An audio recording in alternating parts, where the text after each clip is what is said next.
सुप्रभात बच्चों। पिछली क्लास में मैंने आपको कुछ गृह कार्य दिए थे, लेकिन मुझे लगता है कि शायद कुछ बच्चों को गृह कार्य समझ में नहीं आया या वो करके नहीं दिए।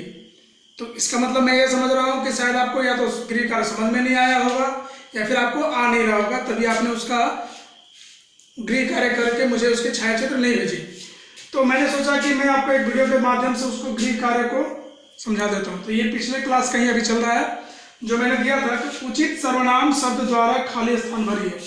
मैंने आपको 5 खाली स्थान दिए थे, जिसमें मैंने बोला था कि आपको मैंने आपको सर्वनाम बता दिया था, सर्वनाम के भेद भी बता दिए थे, सर्वनाम के परिभाषा के साथ उसके भेदों के उदाहरण के साथ बताया था मैंने। तो अगर आप इसको एग्जाम में आपको परीक्षा में आपको इसी तरह से आएगा, ठीक है, कि उचित सर्वनाम कैसे भरेंगे। तो पहला वाक्य देखिए, लिखा है खाली स्थान, तुम मेरे साथ घूमने चलोगे। मैं आपको ये भी बताता चलूंगा कि जो ये शब्द है वो कौन सा भेद में आएगा। भेद का मतलब यानी कि काइंड्स, यानी कि प्रकार, ठीक है। तो सर्वनाम के मैंने आपको 6 भेद बताए हैं। लिखा है मैंने तुम मेरे साथ घूमने चलोगे, यहाँ पर लिखा है प्रश्नवाचक चिन्ह। तो प्रश्नवाचक चिन्ह किस में होता है? तो प्रश्नवाचक सर्वनाम में होगा, ठीक है। तो हम लोग यहाँ क्या भरेंगे? क्या तुम मेरे साथ चलोगे, घूमने चलोगे। ये कंप्लीट हो गया, ठीक है। अगला है जरा देखो कॉमा बाहर डैश खाली स्थान खड़ा हुआ है। अब देख रहे होंगे आप कि मैंने यहाँ पे खाली स्थान में कौन भरा है, लेकिन कौन तो प्रश्नवाचक होता है, तो प्रश्नवाचक है, लेकिन यहाँ पर प्रश्नवाचक नहीं है, यहाँ पर खड़ी पाई है, ठीक है। तो यहाँ पर देख रहे हैं कि पूर्ण विराम लगा हुआ है। इसमें क्या था? प्रश्नवाचक चिन्ह था। तो यहाँ पर क्या, कौन, कैसे, क्यों, ये लगता है प्रश्नवाचक में, लेकिन यहाँ पे जब कौन लगा है और यहाँ पर पूर्ण विराम का चिन्ह दिया हुआ है, तो यहाँ पर कौन क्यों लग रहा है? तो जरा देखो बाहर कौन खड़ा हुआ है।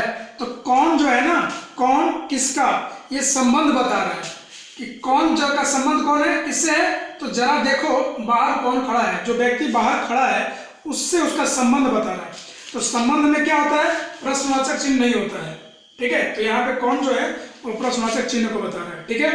अगला चलते हैं हम लोग। जिसने परिश्रम किया होगा खाली स्थान सफल होगा।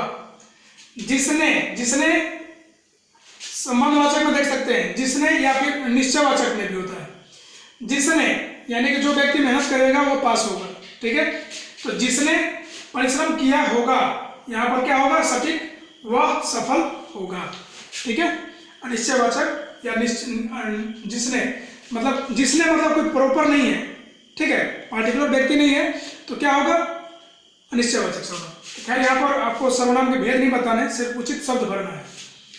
छात्र अपना काम डैश कर रहे हैं। आपने देखा होगा निजवाचक सर्वनाम के उदाहरण में कि मैंने वहां पर स्वयं शब्द भरा है। तो छात्र अपना काम स्वयं कर रहे हैं, मतलब छात्र अपना काम खुद से कर रहे हैं, ठीक है। तो यहाँ पर हो गया स्वयं, क्या हो गया? निजवाचक सर्वनाम। डैश कुछ भी नहीं जानता है।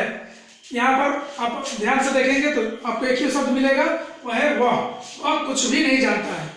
तो इस प्रकार से मैंने आपको खाली स्थान दिए थे, इसमें उचित सर्वनाम भरना था, ठीक है। अब लगता है आपको समझ में आ गया होगा। धन्यवाद।